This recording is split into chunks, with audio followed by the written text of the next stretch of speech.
couple of years ago, I had a conversation with my youngest, who's on the cusp of millennials and Generation Z. The topic of jobs and careers came up, and they said, "You and Daddy are lucky to have calls. You were called to be pastors, and it was clear for you. I wish I had a call. It would make it so much easier to figure out my future." My youngest is not a churchgoer, and yet, having grown up splitting their time between me and their dad, they learned the language and meaning of call as it pertains to call to ministry. What about you? Have you learned the language of call? What does it mean to you? Is call something that goes beyond vocation or career or job? Or do you understand call as being focused on the one thing God wants you to do with your life? When I was young and growing up in a conservative church, I was taught that God had one singular plan for my life, and I had better figure out what it is. I was also taught that God had one singular husband picked out for me, and I had better figure out which one he was, or I'd make a big mistake. I suspect it was meant to be comforting, this idea that God had planned out my life for me, and I just needed to get with the program and figure it out. But somehow it felt daunting and more than a little terrifying. What if I was wrong about God's call to me and for me? The language of call can be confusing. We use it to refer to many things. I might say, I was called to ministry. You might say, I was called to be a teacher, or to work as a physical therapist, or to be a parent, or to be a professional singer or musician, or called to be a lawyer, or called to be an architect, or called to get sober. There are many ways that we use the word call. We might say, I was called to this church because of its work in justice.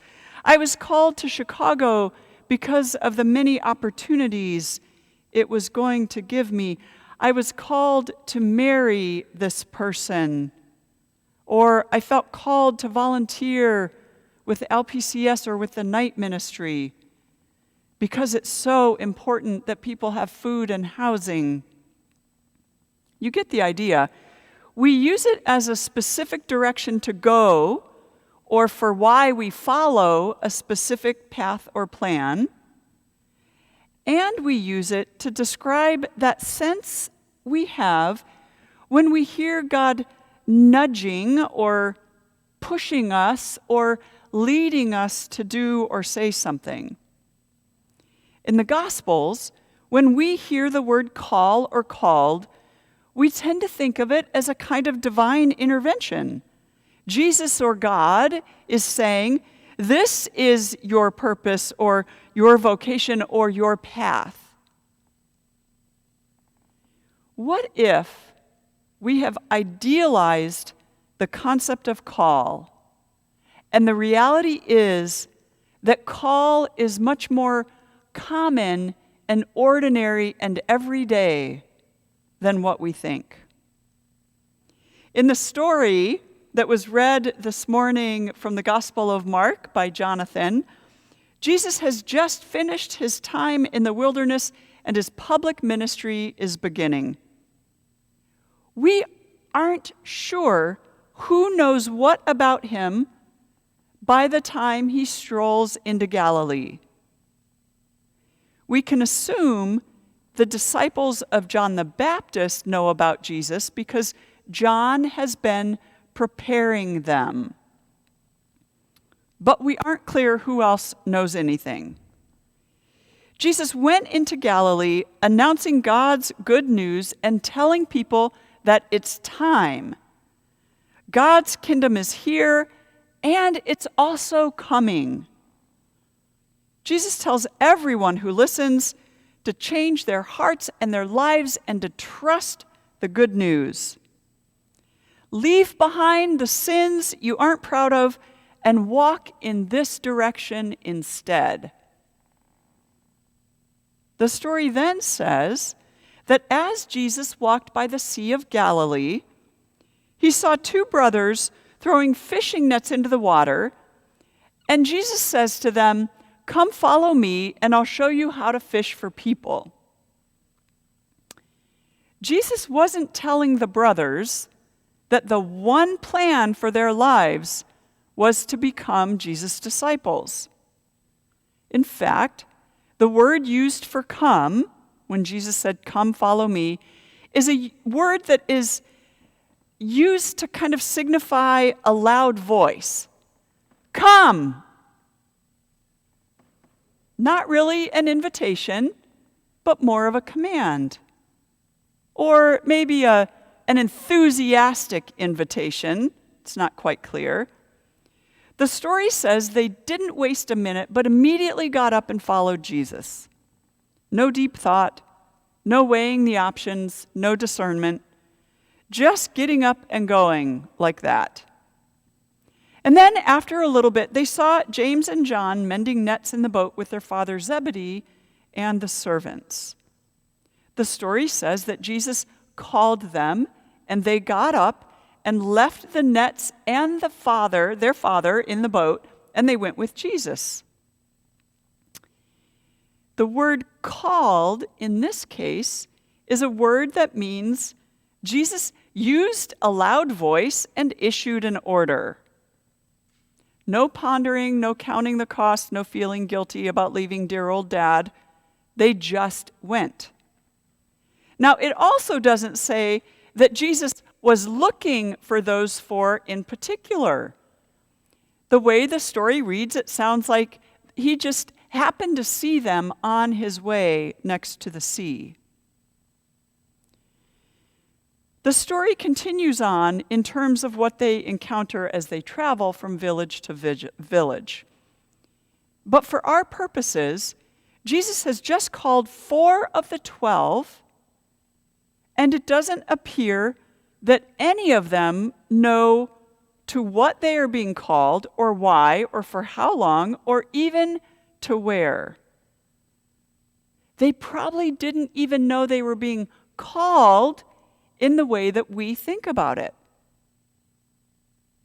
What is clear is that Jesus didn't sit down and chat, offer spiritual direction, or tell them why he thought they would be up to the task. Instead, Jesus issued what amounts to be some loud orders. There's nothing in the story that suggests Jesus had them in mind.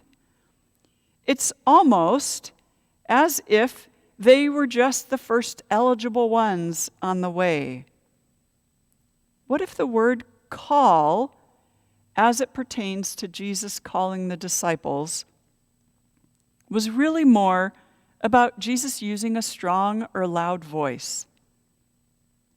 How then should we understand the call of Jesus? If I had been editing the Christian scriptures, I would have suggested the writers add more to the story to make it a little more interesting and invitational and affirming. But the story is all we have, and so it raises the question of what do we mean by call? And is that language helpful or meaningful or instructive to us in any way? On a day when we are installing a new class of elders, it's particularly relevant. Were Kathleen and Claudia and Bonnie called to serve as elders? What does that mean? In part, it means that the nominating committee considered gifts and time and energy and interests of the congregation and came up with these 3 as their choices to serve. The nominating committee engaged in discernment. They sorted and sifted through the number of people they thought have the skills, the faith, the time, the energy to serve.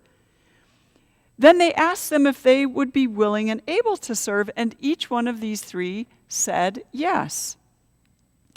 Then they brought it to us as a congregation to vote on, which we did. So often, when you are called to do something as the church uses that language, there are many people involved in that call. I've told you the story before about Sister Mary Rose, my spiritual director, who was listening to me say I must not be called to ministry since I did not receive a call to the church that I thought I was being called to many years ago. Sister Mary Rose spoke up and said, just because you weren't called to that church doesn't mean you aren't called. People make mistakes and sometimes their discernment is wrong. She taught me an important lesson. My feeling called to something doesn't mean I'm necessarily called to that thing, or it could mean I am called, but sometimes the other side doesn't cooperate in the call. Though we'd like call to be crystal clear, it's often foggy or muddy. Do you remember the first time you heard the word call being used as something that Jesus or God would do in relationship to you? Or have you ever heard it that way? Part of what can muddy the water with call is that we place more importance on something if we deem it as part of call. I know it seems odd to say that's a problem, but it can be. Consider the pastor who stays at a church 10 years longer than they should have because they were called in their perception. Consider the young person whose parents convince them they're called to be a lawyer, who then goes to law school, racks up a couple of $100,000 of debt, only to discover they don't like being a lawyer or even like the law. Consider churches who overlook their pastor's indiscretions because the pastor has been called there and they wouldn't want to mess with that call. Or one could substitute pastor for president. President for pastor, reverse that. I guarantee you there were people who stormed the Capitol on January 6th who would describe what they were doing as call. One of the problems we face with call is who is doing the calling and who is claiming to do calling on behalf of God. I have said things like, we're called to make the vision of God a reality. Or, we're called to follow Jesus. We're called to create a world where all people can thrive. We're called to seek justice for those who are being oppressed. As soon as I use the language of call, I am elevating the importance of whatever it is I am talking about. If you listened to President Biden's inaugural speech, you heard these words that he spoke. We must end this uncivil war that pits red against blue, rural versus urban, conservative versus liberal. We can do this if we open our souls instead of hardening our hearts. If we show a little tolerance and humility, and if we're willing to stand in the other person's shoes, as my mom would say, just for a moment, stand in their shoes. Because here's the thing about life. There's no accounting for what fate will deal you. Some days you need a hand. There are other days when we're called to lend a hand. That's how it has to be. That's what we do for one another. And if we are that way, our country will be stronger, more prosperous, more ready for the future, and we can still disagree. So even a president of a nation, our nation, is using the language of call. What would you say you have felt called to or called to do in your life? Bonnie and Kathleen and Claudia, would you say you feel called to be elders, or did you just decide this is one of the ways you want to be active in this church at this time? Only you can answer the question about whether or not you felt called and what that means. While it may sound as if I'm trying to debunk a myth about call, let me assure you I'm not. I've experienced call strongly in my life, and I continue to rely on my sense of call to guide me in terms of my ongoing relationship with you as a congregation. I think it's important and incumbent on all of us to be willing to examine and test and question and poke and prod the concept and language of call. What Jesus did with the initial disciples was not what we think of with our modern understanding of call, unless we think of it as a loud command. Come, do this. As your pastor, I could easily try to manipulate the language of call to get you to do things that might not be in your or our best interest. When I watched the video footage of those inside the Senate chamber who had weapons and who were hunting for senators and the vice president to do who knows what with them, I was stunned by the prayer that one of them prayed in that space. They believed themselves to be called to do that harm. How can we use and understand the language of call while also being willing and able to admit that sometimes we are wrong? There are so many issues that we want to have a sense of call about that are very tricky. I think the issue with Chicago public school teachers is a tricky one. Is a teacher called to teach their students no matter the cost? Or is a teacher called to protect themselves at all costs? As a church, we have invited the shelter to use our upstairs space to house another 15 people. In doing so, we are jeopardizing possibly the health of our staff. Are we called to house people through the winter, or are we called to protect our staff? You can see where the concept and language of call becomes muddy and is rarely ever just one thing. Fortunately, there are some guideposts for us to use as we consider call. First, call is rarely, if ever, only to an individual or about an individual. Anything that will harm one person or group and benefit another is probably not a call. Second, anything that involves physical violence is probably not a call.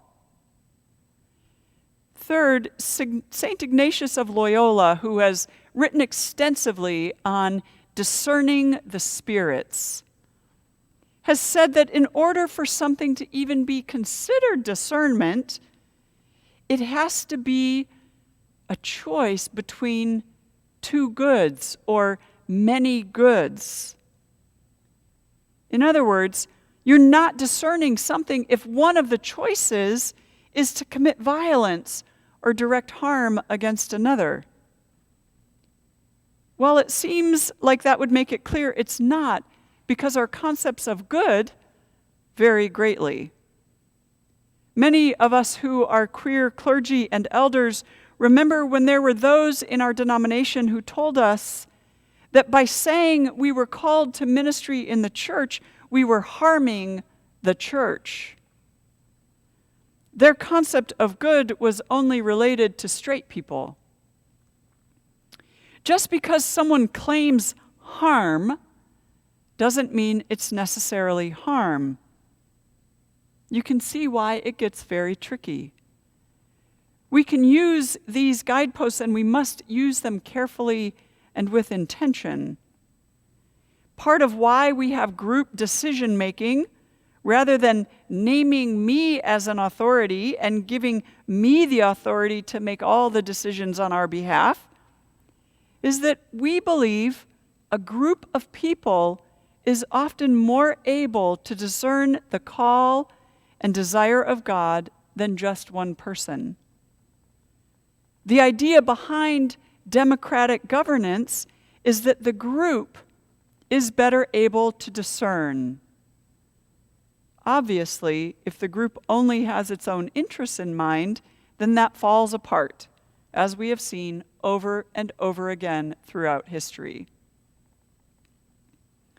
The language and concept of call can become dangerous if it's used to promote exceptionalism. One of the reasons for recognizing it for what it is and not imbuing it with more power or weight than we ought is to deny any one person or group the power and abuse that comes with exceptionalism. There's something refreshing and liberating that comes from my thinking that my call to ministry could have just as easily been a loud shout or command, and any of you could have heard it as well and become pastors too. Our elders are called to serve our congregation. I am called to serve our congregation.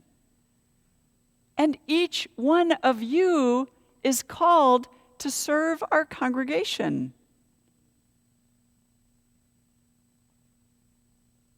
There's something beautiful about that. There's something liberating in that. There are times when we need a hand,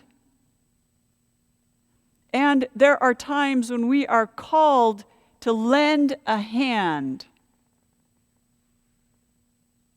God, give us the wisdom and the courage to know and to do both. Amen.